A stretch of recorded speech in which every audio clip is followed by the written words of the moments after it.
Continuando con el tema después de esta sesión de preguntas, vamos ya de lleno a lo que son los artículos que tienen que ver con la información. Ya vamos a detallar los requisitos y que deben presentar de cada uno de los artículos relativos a la solicitud de información. Iniciemos con el artículo 1, donde nos habla de actividades exentas, actividades excluidas y no sujetas, y el artículo 14 de los ingresos fuera de Bogotá. Esos artículos, pues dirán ustedes por qué así de esa forma como desordenada del 1 y del 14, porque los vamos a reunir para la charla del día de hoy en los que tienen que ver con los renglones de la declaración.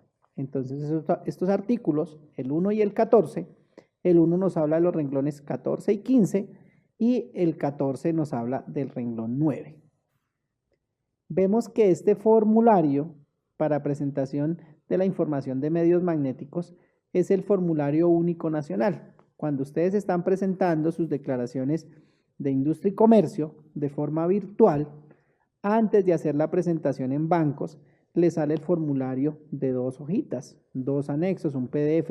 Ese es el formulario único nacional y ese es el formulario que nos muestra la información para los medios magnéticos. Entonces vemos cómo ahí en el renglón 9 nos dice menos ingresos fuera de este municipio o distrito.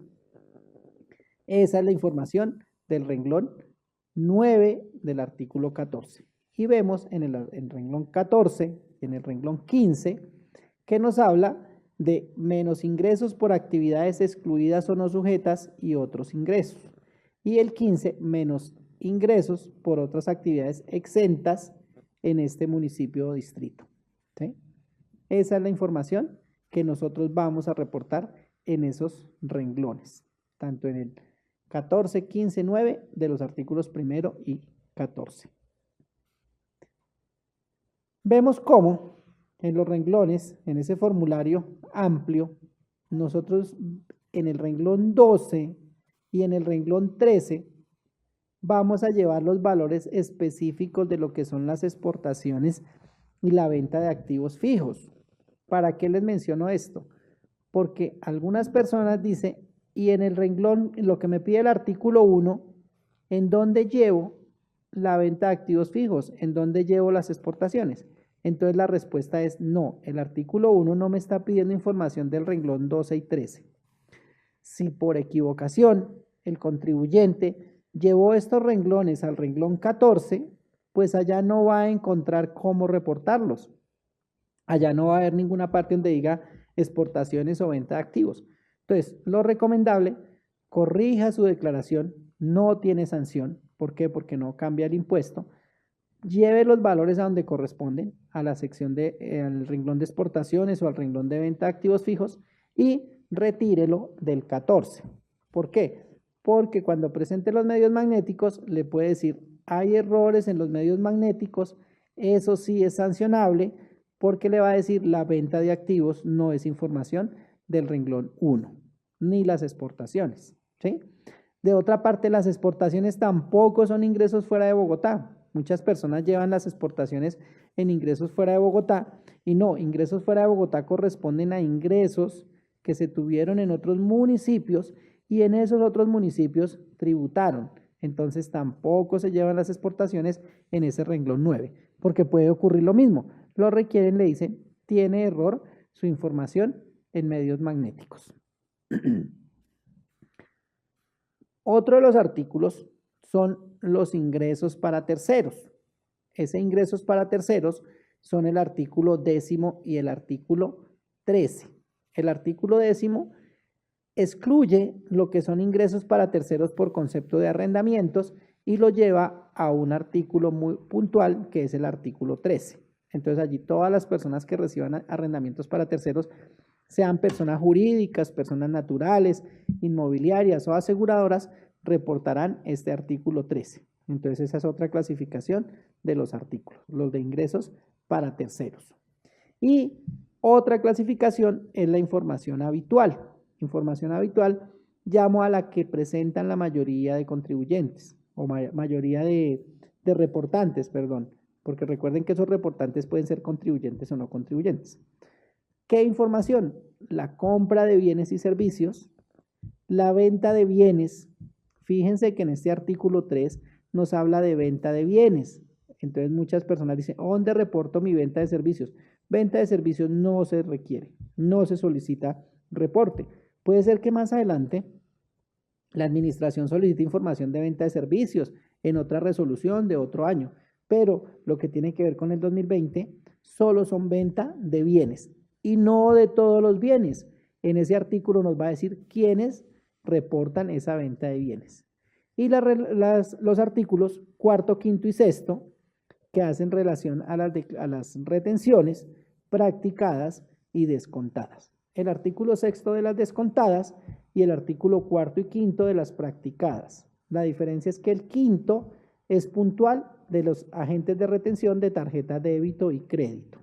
¿Sí? Entonces, los agentes de retención de tarjeta débito y crédito no reportarán esas retenciones en el artículo cuarto, sino en el artículo quinto. Y como les mencionaba, porque ese artículo quinto, esas retenciones con tarjeta, tienen una tarifa puntual del 4.18, mientras que las otras van a tener diferentes tarifas.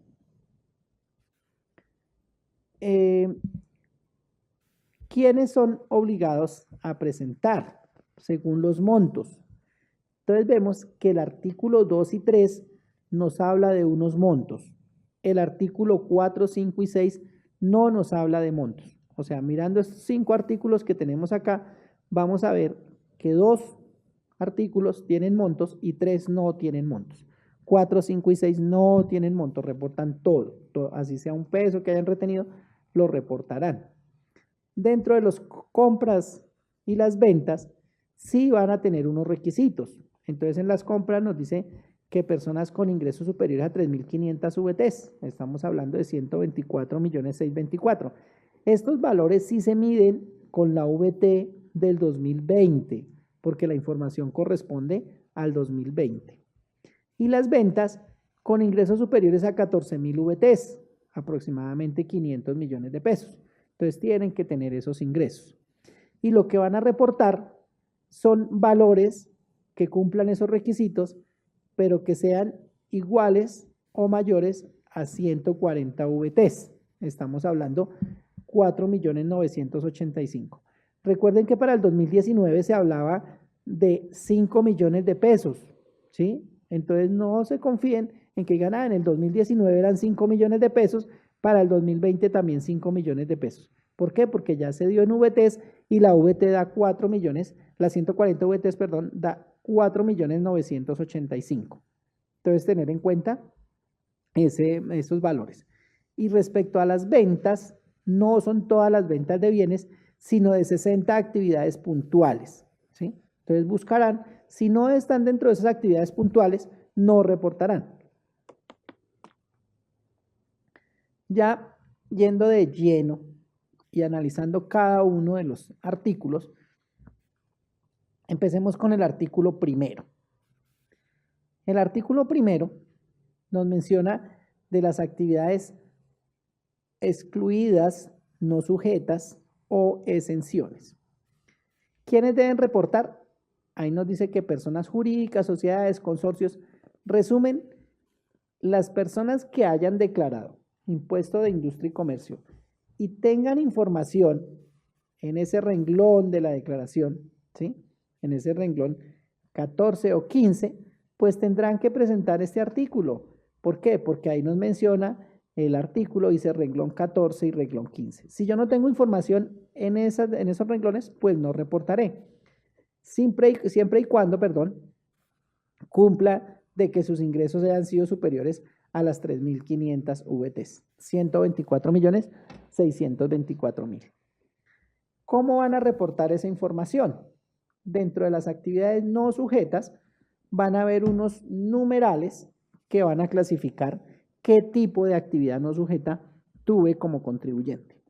Entonces nos va a mencionar que si yo tengo actividades no sujetas por producción primaria agrícola, ganadera o avícola, pues tendré que descontarla. Entonces, un ejemplo, se tiene una fábrica de ropa deportiva, pero además el señor en Sumapaz tiene un cultivo de papa.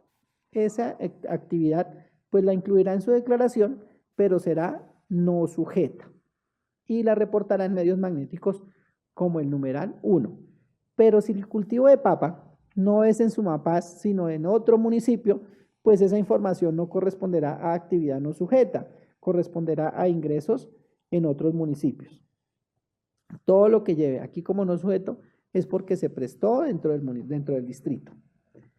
En el numeral 2 vamos a hablar de actividades no sujetas, educación pública, actividades culturales, ingresos recibidos por los sindicatos, por asociaciones gremiales, siempre y cuando esos ingresos correspondan a la actividad propia del sindicato o de la asociación gremial.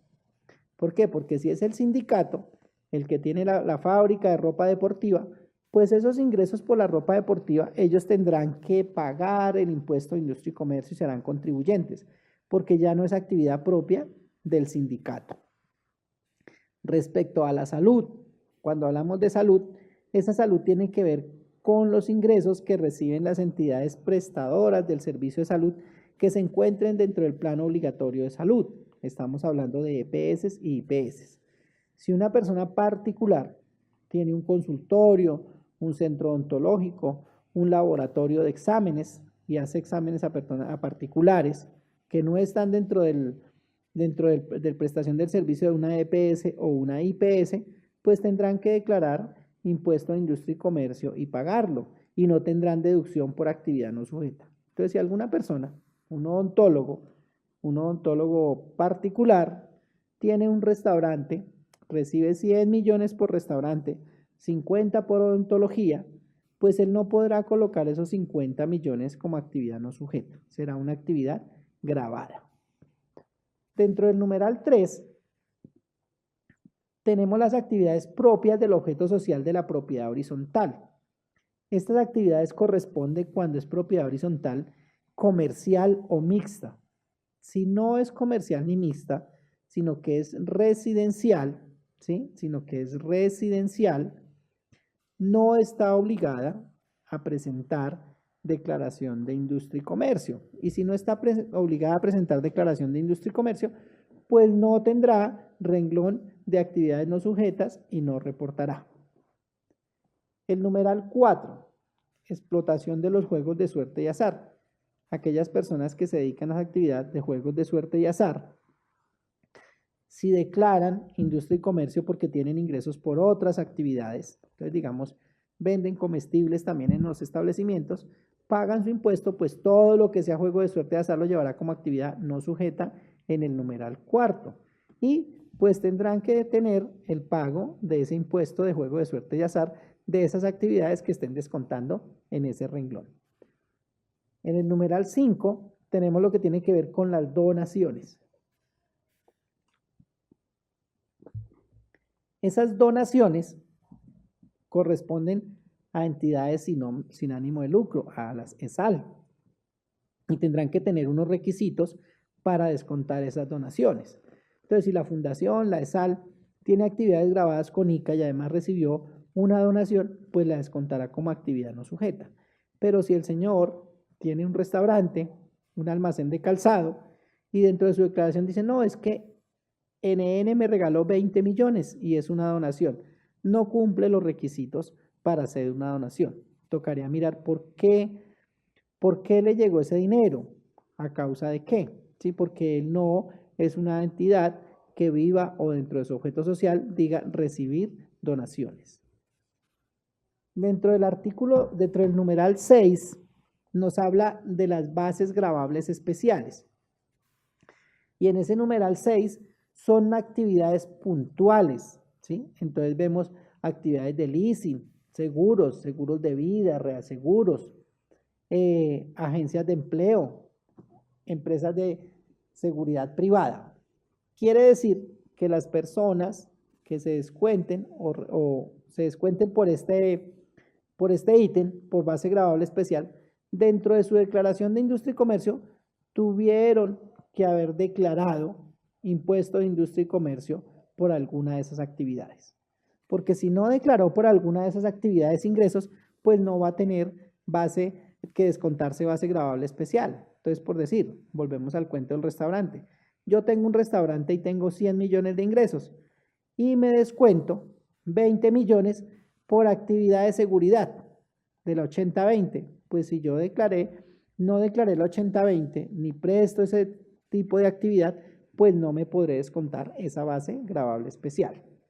Estas bases gravables especiales corresponden a aquellas personas que la norma les da la facultad para decirle, usted no paga, no tributa sobre el total de los ingresos, sino que podrá descontarse X o Y. En el caso del derivados del petróleo, dice que se podrá descontar dentro del total de los ingresos los costos, ¿sí? Los costos de ese producto, ¿sí? Entonces, compró mil millones de gasolina y esos mil millones le valieron 800, pues descuéntese los 800 y tribute sobre 200. Entonces, en su declaración estarán los 800 allá como no sujetos. Y cuando reporte, dirá que es del numeral 6 de base gravable especial. O el caso de las empresas de seguridad, que dice que tributarán sobre la IU. Entonces, 100 millones de ingresos menos 90 y la base para pagar son 10 millones. Esos 90, ¿dónde los lleva? En actividades no sujetas y lo reportará en el numeral 6 de los medios magnéticos. En el numeral 7, cuando nosotros veíamos allá nuestro vocabulario, nuestro glosario, veíamos los ingresos obtenidos a través de consorcios y uniones temporales. Cuando vayan a presentar sus medios magnéticos y esa información que ya pagó impuestos en cabeza del consorcio y que el consorciado lo suma al total de sus ingresos y lo resta como actividad no sujeta, lo llevará en el numeral 7, ingresos por actividades realizadas a través de consorcios. Les pongo un ejemplo. La empresa A y la empresa B forman el consorcio AB. A recibe ingresos por 100 millones. B también recibe ingresos por 100 millones. Pero el consorcio, en los cuales ambos tienen una participación del 50, recibió ingresos por 200 millones. Entonces tenemos que A 100, B 100 y el consorcio 200, de los cuales esos 100 tiene que repartírselos a A y B. Cuando A declare, pues el total de sus ingresos serán los 100 propios y el 50% de los del consorcio, serán 200 millones. Y llevará como actividad no sujeta 100 millones, que fue lo que declaró el consorcio por A. Y esos 100 millones que descontó A en su declaración como no sujeto, en los medios magnéticos los llevará como ingresos obtenidos por actividades realizadas a través de consorcio o uniones temporales, numeral 7. Dentro del numeral 8, tenemos los dividendos que no hacen parte del giro ordinario del negocio. Recuerden que no todas las personas ni todos los dividendos son no gravados con el impuesto.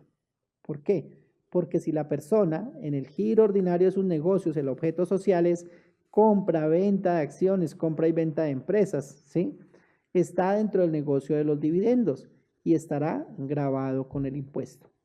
Pero si yo tengo un almacén, una fábrica de calzado y por X o Y motivo compré unas acciones de Ecopetrol, pero dentro de mi objeto social no está la compra y venta de acciones, sino mi objeto social es fabricación de calzado, pues esos dividendos que me generen esas acciones no estarán grabados con el impuesto y los descontaré en este numeral 8 como dividendos que no hacen parte del giro ordinario del negocio. En el caso del numeral 9, de la diferencia en cambio, también hablamos de la diferencia en cambio de actividades que no sean grabadas con el impuesto de industria y comercio, por decir las exportaciones. Las exportaciones no son grabadas. Cuando se me genere diferencia en cambio por esas exportaciones, pues tampoco serán grabadas. Por lo general, esa diferencia en cambio no es grabada. Pero si yo tengo una actividad que es responsable, que es grabada con el impuesto, ¿sí? Que es grabada con el impuesto, si me genera diferencia en cambio, pues esa diferencia en cambio también será grabada con el impuesto de industria y comercio y no la podrá descontar como diferencia en cambio no grabada. La corrección monetaria, ese numeral corresponde cuando existían los ajustes por inflación. ya no existen. Y también cuando existían las corporaciones de ahorro y vivienda, que no me generaban unos intereses, sino una corrección monetaria. Entonces allá creería yo que es tiempo de que se elimine ese numeral de corrección monetaria, al no ser que por X o Y motivo alguien tenga un valor ahí, pero creería que no.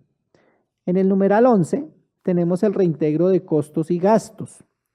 Ese reintegro de costos y gastos corresponde cuando yo tengo un gasto y alguien me reintegra parte de ese gasto como un ingreso. Entonces eso no es un ingreso grabado, sino que es un reintegro del numeral 11. Pero para ello yo tengo que tener el soporte del costo o gasto. Coloco por lo general un ejemplo de un local que tengo propio, tengo mi restaurante y arriendo un pedacito para un juego de apuestas, de chance, de baloto. El local es propio, yo estoy recibiendo un ingreso es por un arriendo y sería grabado con el impuesto de industria y comercio. Diferente, si ese local, yo pago un arriendo del local, 10 millones de arriendo, y subarriendo un pedacito por 1 millón de pesos a las mismas apuestas, pues ahí yo vería un reintegro de un costo y un gasto. Entonces no tengo gastos por 10 millones, sino que le resto ese reintegro del millón y tendría gastos por 9 y con toda la facultad podría registrarlo como reintegro de costos y gastos. En el numeral 12 tenemos los salarios. Esos salarios es cuando la persona, además de su actividad de asalariado, tiene un negocio independiente. Entonces, vuelvo al cuento, tengo el restaurante y recibo 100 millones por el restaurante y tengo 20 millones por salarios. Pues mis ingresos serían 120 y resto los 20 de salarios y los llevaría en medios magnéticos como numeral 12. Y la actividad grabada sería solo los 100. Pero si el restaurante son 10 millones de pesos y yo recibo 70 por salarios, pues no estaría obligado a presentar la declaración y decir total ingreso 70 y descontar salarios, porque me va a dar 10 millones y entonces no cumplo los requisitos para presentar declaración por actividades grabadas, ya que fueron solo 10 millones de pesos. En el numeral 13 tenemos otros ingresos no sujetos. Esos otros ingresos, pues los invito a que se revise bien a qué corresponden. Por lo general las personas dicen, no, es que yo tengo venta de activos, es que yo tengo exportaciones. Recuerden que las exportaciones y las ventas de activos ya no van en ese renglón. Entonces yo no podría por qué excluirlas. ¿Por qué? Porque cuando reportan ese numeral 13 y va a la administración y le dice, eso es que eso corresponde a activos. Entonces la administración le dice, sanción, corrija, porque la venta de activos no va ahí, va en otro renglón de la declaración. Dentro del artículo primero tenemos también las exenciones del renglón 15 y como mencionábamos en la parte de los cambios más significativos de esta resolución, veíamos que ya no se reportaba con numeral 1 y 2, sino con numeral 14 y 15. Esas exenciones corresponden a las personas que se vieron afectadas por actos terroristas o catástrofes y tienen una exención, o a las personas que son víctimas de secuestro. Entonces, si tiene alguna de esas dos causales, pues la reportará en ese numeral 14 o 15. El anexo técnico de ese artículo primero, pues es el más sencillo. Simplemente mencione el año, mencione por qué concepto, entonces los que vimos del 1 al 15, y el valor. Entonces, únicamente lo que necesita la administración es saber por qué se descontaron esa actividad no sujeta de acuerdo a esos numerales que mencionó en el artículo 1. El artículo 14. Ese artículo 14, vuelvo a insistirles, lo hacemos en desorden, lo hago en desorden, perdón, pasándome del 1 al 14 porque son artículos que piden renglones puntuales de la declaración. Entonces los agrupé de esa forma. Este pide lo del renglón 9. Ese renglón 9 dice que las personas que han tenido ingresos superiores a 3.500 VT. Y lo mismo que el anterior, tienen que revisar. Si no tienen información en ese renglón 9, porque no tuvieron ingresos fuera de Bogotá, pues no lo reportarán. No lo reportarán. Recuerden que en este renglón 9 no se llevan las exportaciones, porque mucha gente dice, es que son ingresos fuera de Bogotá porque exporté. No, esas exportaciones se llevan en otro renglón que lo veíamos en el formulario, que se llama exportaciones, renglón 12.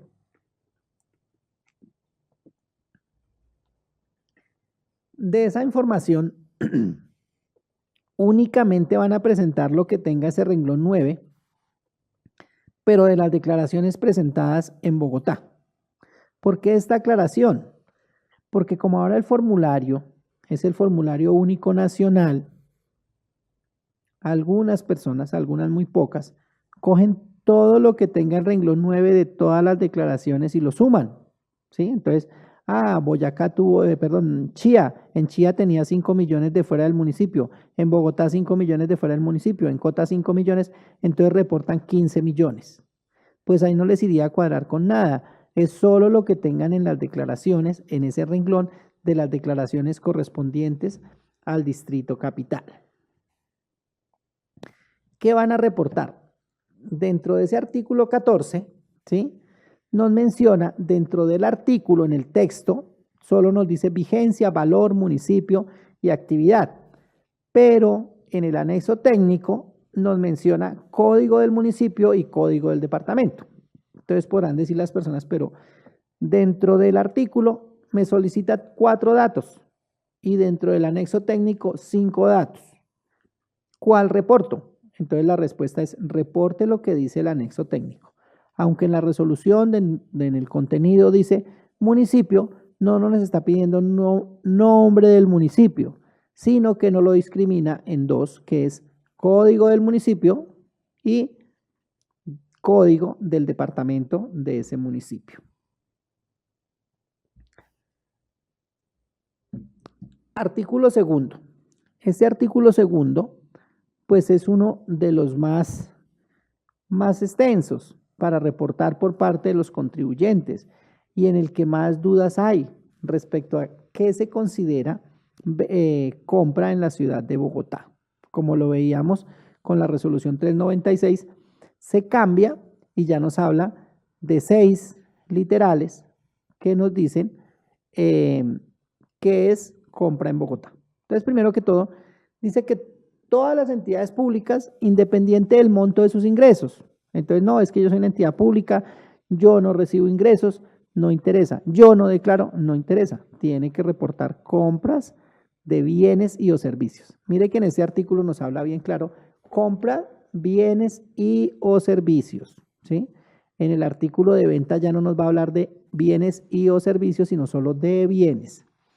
Entonces, ¿qué dice que tienen que cumplir? Ingresos superiores a 3.500 VTs, ¿sí? Y que reporten lo superior a 140 VTs, 4.985.000.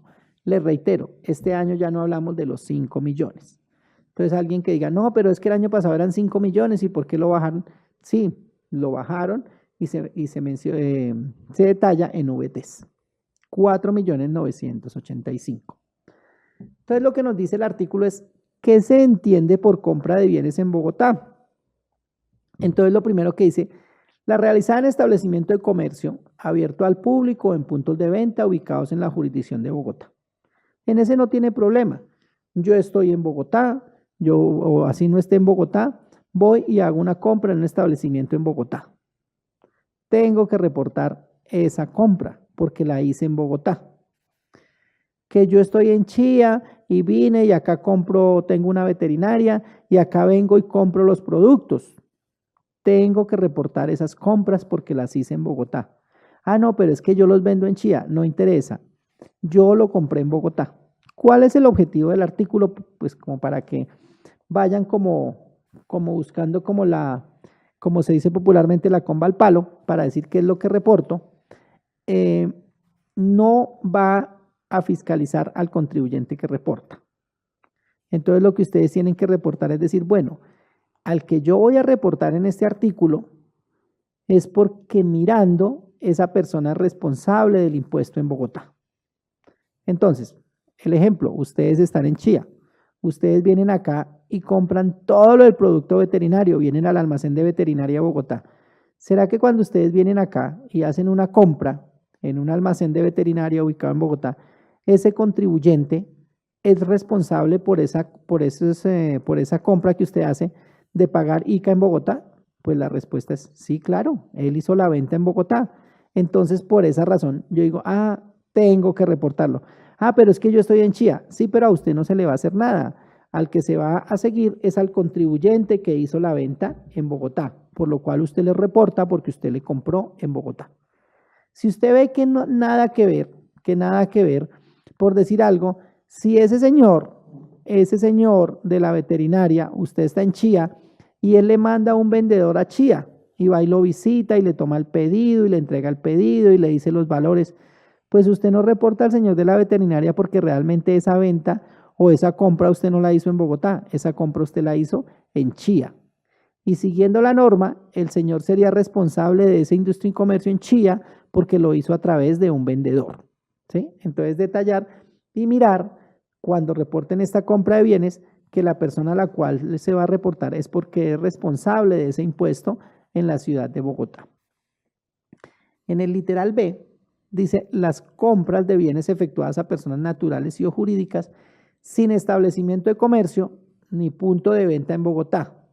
Pero nos dice, si el contrato de suministro u orden de pedido fue firmado o perfeccionado en Bogotá, entonces volvemos al cuento.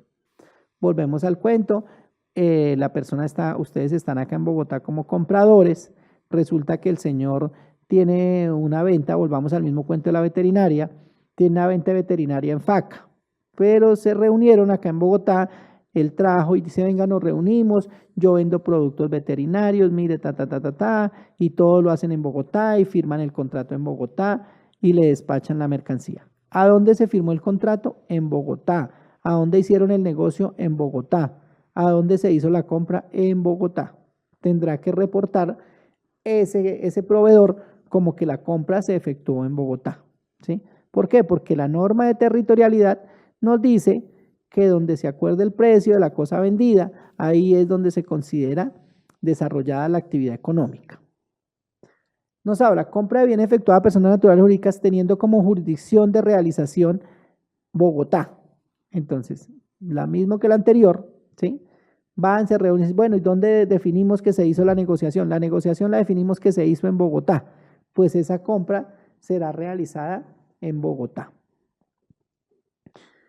Si no hay establecimiento, pero la compra, el precio y la cosa vendida se acuerdan en Bogotá, entonces se reúnen, al igual que el punto, que el literal 2, que el literal B, perdón, dicen, bueno, mire, yo estoy vendiendo estos electrodomésticos, mire, este es electrodoméstico, el precio es este, acá tengo unas muestras, mire, todo eso ocurre en Bogotá.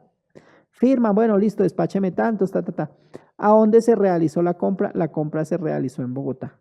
Que no, pero es que el señor me despacha de Medellín. Sí, pero donde se encontraron y donde acordaron la compra fue en Bogotá. Entonces la venta se realizó en Bogotá.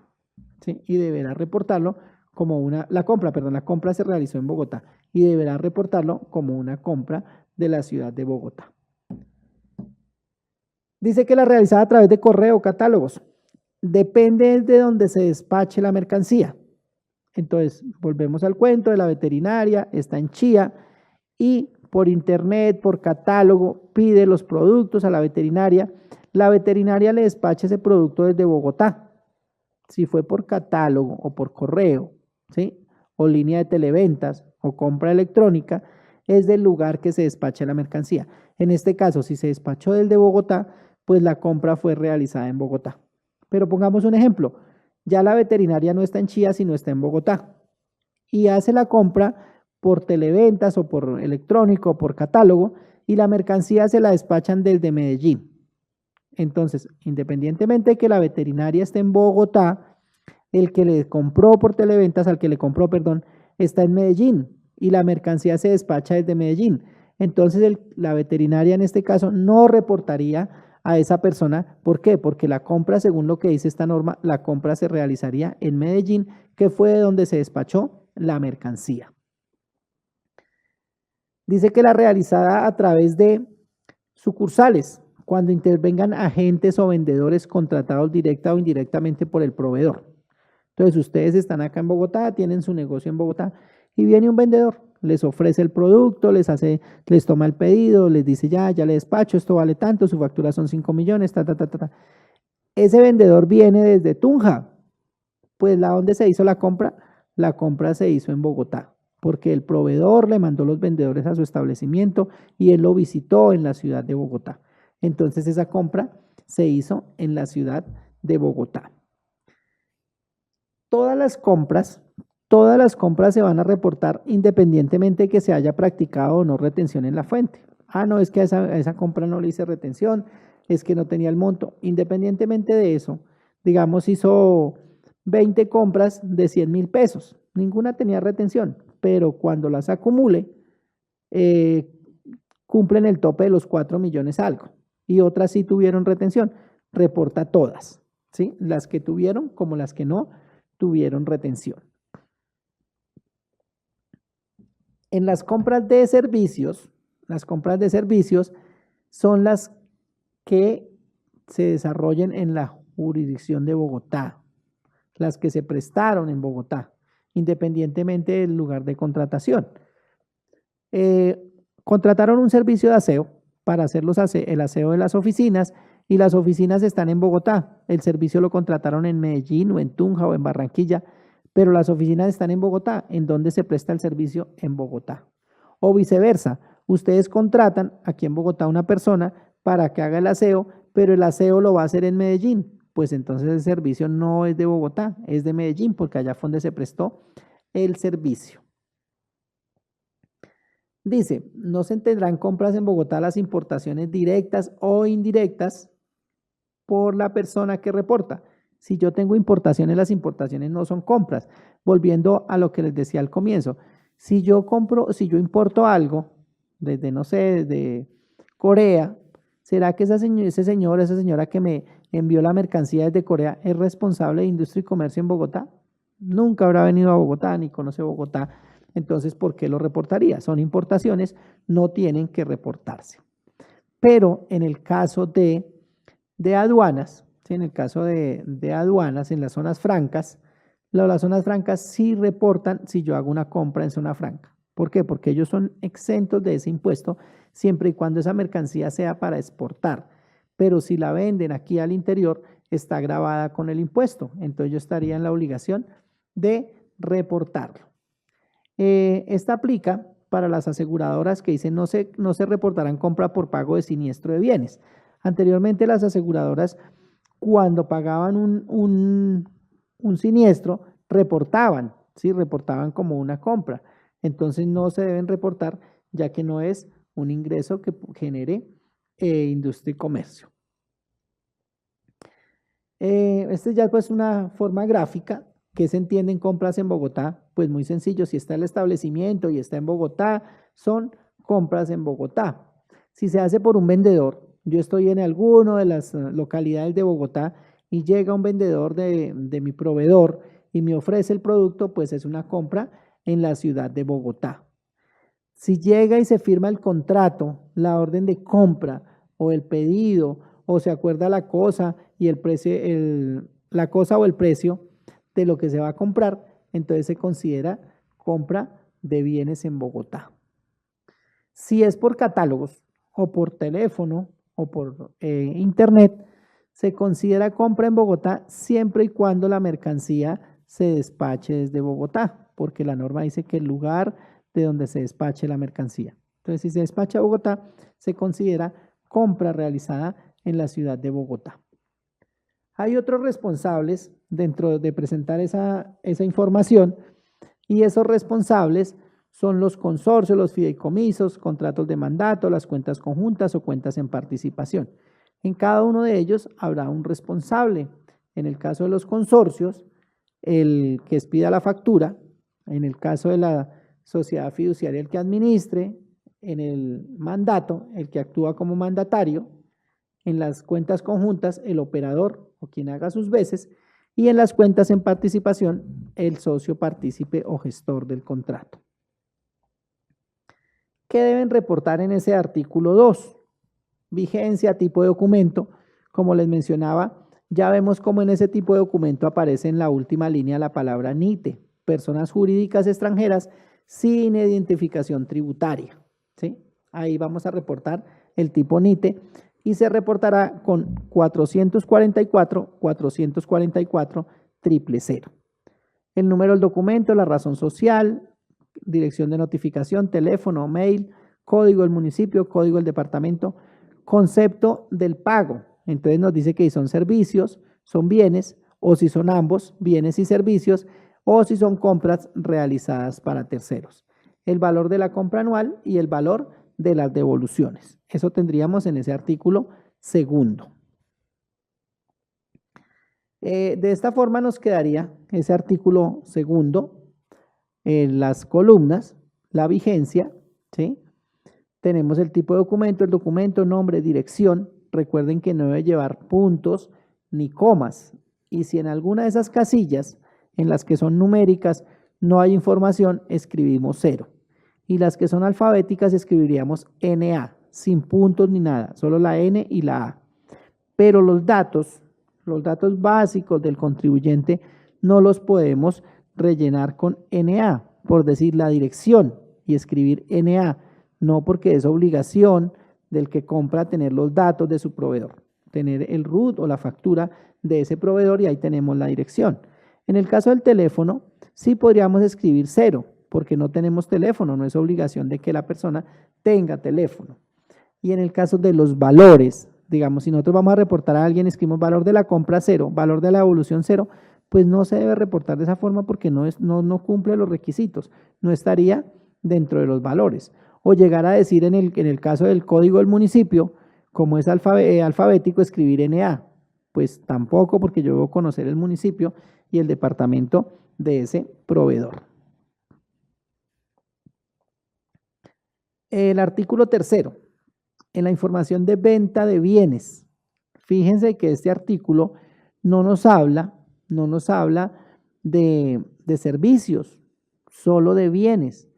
Y nos dice que deben reportar personas naturales pertenecientes al régimen común, independientemente de ser o no contribuyentes del impuesto de industria y comercio. Entonces, así no sea contribuyente del impuesto de industria y comercio, pero pertenezca al régimen común, o en su defecto, digamos, si no es responsable de industria y comercio, pues entonces no será régimen común, sino será responsable del impuesto a las ventas, en el caso nacional, pues también tendrá que reportar. El requisito, ingresos superiores a 14.000 VTs, estamos hablando de 498 millones, y que los ingresos que haya recibido sean de 4.985.000. Pero no son todas las personas que vendan bienes, sino los que cumplan con el requisito que estén dentro de las 60 actividades que menciona este artículo. Entonces, lo primero que tendrán que hacer es revisar si la actividad que desarrollaron alguna de estas actividades y tuvieron ingresos por esas actividades. Si no está la actividad, si no tuvieron ingresos por esas actividades, o los prestadores de servicio pues no reportarán ingresos. ¿Por qué? Porque no habla de ingresos por servicios. Y los de bienes, siempre y cuando estén en estas actividades. ¿Qué deben reportar? Vigencia, tipo de documento, número, nombre, dirección, teléfono, mail, código del municipio, código del departamento, valor del ingreso y valor de las devoluciones. Estos datos no nos detenemos mucho a analizarlos porque son como básicos. Lo que tenemos que analizar más es a quién debemos reportar. Ya los datos pues los ubicaremos de acuerdo cuando ya los marquemos y decimos, este Julano sí tenemos que reportarlo. ¿Qué se entiende como venta de bienes en la jurisdicción de Bogotá? Entonces aquí nos trae los mismos literales que nos traía el artículo segundo, pero ya desde el punto de venta. Entonces dice, si yo vendo bienes y tengo un establecimiento en Bogotá abierto al público, pues esa venta la hice en Bogotá, ¿sí? Si no tengo establecimiento, pero el pedido o el perfeccionamiento fue firmado en Bogotá, pues esa venta la hice en Bogotá. Entonces ya no miramos desde el punto de vista del comprador, sino desde el punto de vista personal del que está reportando. Entonces mirar, venga a ver dónde hice yo esa venta. Entonces, si ustedes tienen su establecimiento en Bogotá, pues las ventas que hagan son en Bogotá. Pero si están en Medellín y resulta que de casualidad vinieron a Bogotá a realizar una venta el pedido fue firmado o perfeccionado en Bogotá, la venta se hizo en Bogotá. Entonces tendrían que reportarse y decir, yo hice una venta en Bogotá. Cuando el lugar de la operación se considera la jurisdicción de Bogotá, pues la venta fue en Bogotá. Cuando en Bogotá se acuerda el precio o la cosa vendida, entonces fue en Bogotá. Entonces volvemos al cuento, yo estoy como vendedor en otro municipio, pero vengo, me reúno, hago una feria y vendo en Bogotá y ahí acuerdo todos los precios y las ventas. Por decir, en el caso de las ferias que se hacen, pues ahorita no por lo de la pandemia, en Corferias. Viene gente de cualquier parte del país a hacer sus ventas. Ellos no tienen una sucursal, pues tienen un punto de venta, pero muchas veces toman los pedidos y si acordamos, se lo enviamos a domicilio, ¿A dónde se acordó la cosa y el precio de la cosa? En Bogotá. Sería una venta en Bogotá, serían responsables del impuesto en Bogotá y responsables de reportarlo. Lo mismo que la otra, si yo vendo a través de correo, de catálogo y despacho, ¿sí? Despacho la mercancía desde Bogotá. Yo puedo estar en Medellín, recibo todo por teléfono de todas las ciudades del país, pero despacho desde Bogotá. Eso sería una venta en Bogotá. Tendría que reportarse y estaría grabada con el impuesto en Bogotá. Ah, pero es que el contacto telefónico me lo hicieron desde Pereira y yo estoy en Medellín. Sí, pero la norma dice de dónde despachó la mercancía. Es del lugar de donde se despache la mercancía.